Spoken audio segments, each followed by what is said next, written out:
What's good, folks? It's K-Spade the Prospect, sometimes referred to as the YouTube Rookie of the Year, and tonight I'm bringing you guys some NCAA football 12 gameplay so that we can discuss this National Championship BCS Bowl game that just went down tonight between LSU and Alabama.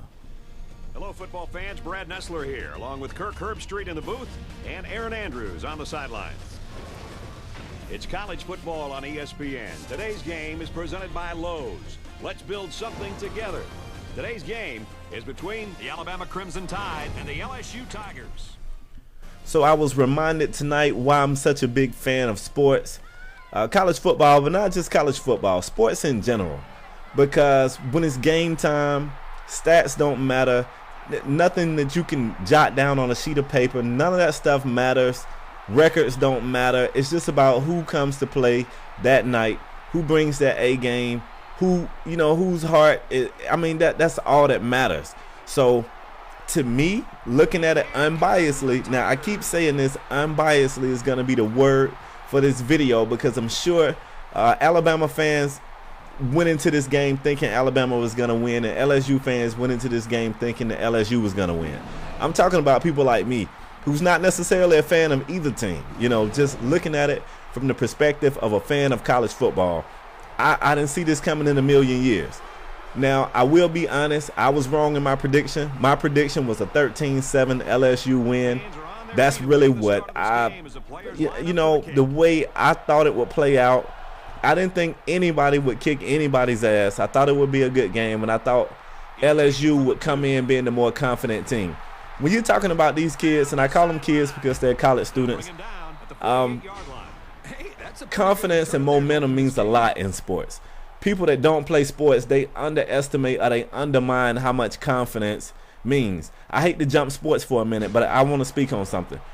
When you see a boxer that's never been knocked out, this guy has a confidence that's unmatched. If you ever see a boxer after he gets knocked out his first time, he almost always just start to get knocked out. Like he fights the rest of his career afraid that the next punch that he takes is going to be the punch that knocks him out. And once the confidence is gone, it's gone. So LSU came into this game, to me, on paper, looking slightly favored because they met once and they won. So even though a lot of people's going to say that Alabama lost that game instead of LSU winning it, let's be honest, both teams really made mistakes. It's crazy. I'm watching this video game and Jordan Jefferson just really destroys that pass there. I was throwing to B in the end zone. He had a slant to the corner of the end zone. If that pass is thrown correctly, it's almost impossible to defend. And it's funny watching how bad he messed that play up, because after seeing the game, who knows, maybe the video game was trying to tell me that this guy was not going to be on it tonight, and he was not. But like I said, I gave him one check because I said, okay, these two teams have played this year. And you can say that Alabama lost the game.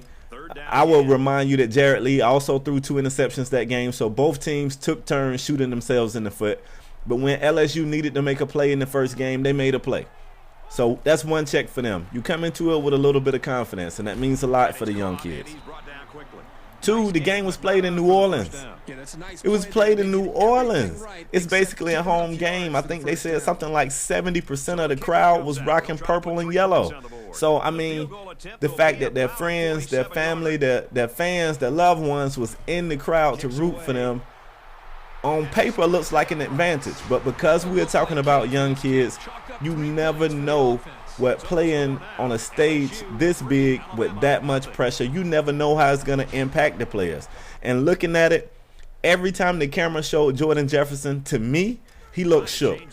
He looked like he was not ready. He looked like he looked afraid almost. He really did look afraid.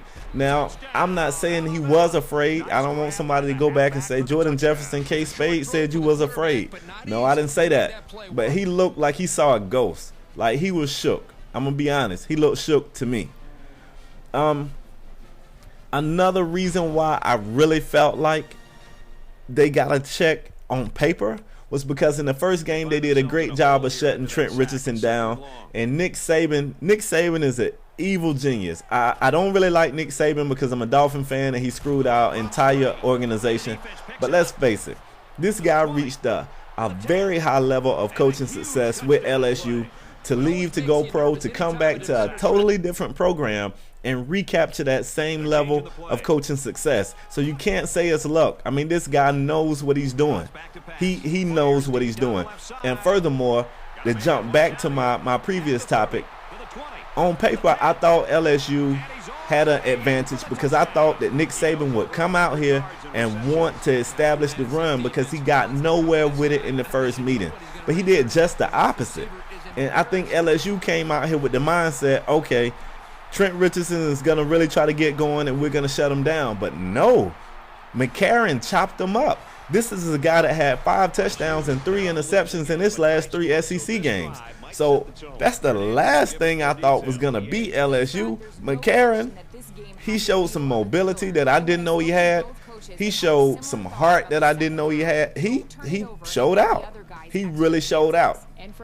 LSU's defense still did a great job of stopping Trent Richardson.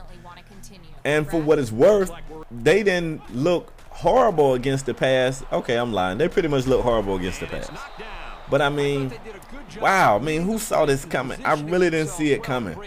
Jordan Jefferson, in the first game, he was the key player, because him being able to get out of the pocket broke down the secondary. They had to make that split-second decision.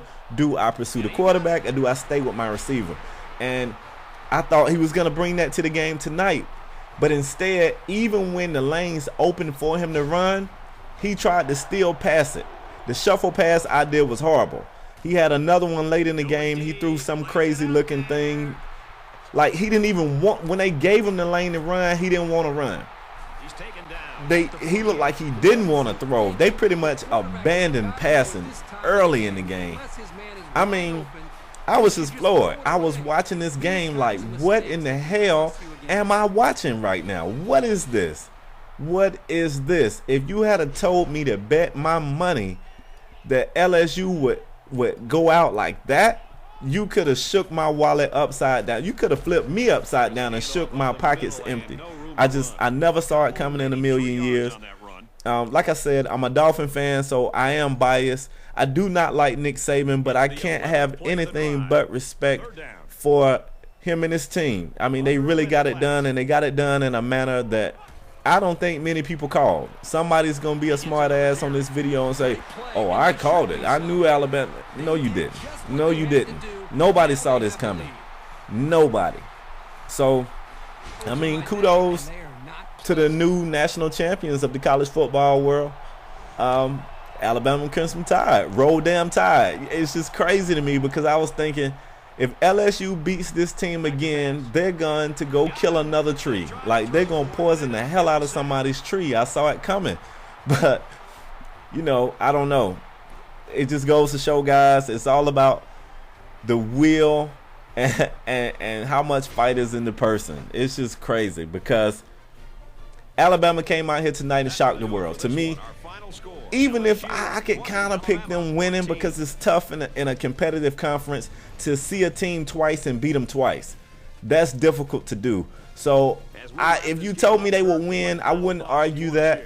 But I never saw them winning by this margin in this fashion. I never saw it. So that's all I got. I definitely want you guys to hit me up in the comments. Give me some honest, tell me what you guys are thinking. Don't leave me, I picked the score exactly 3 weeks ago. Get the hell out of here. I don't want to hear that. Tell me the truth. But I want to hear what y'all think. I mean, these are kids, y'all, so you never know. You never know what that stage is going to do. But that's all I got. I will be checking comments. I want to see what you guys got, y'all. So I'm out. Peace.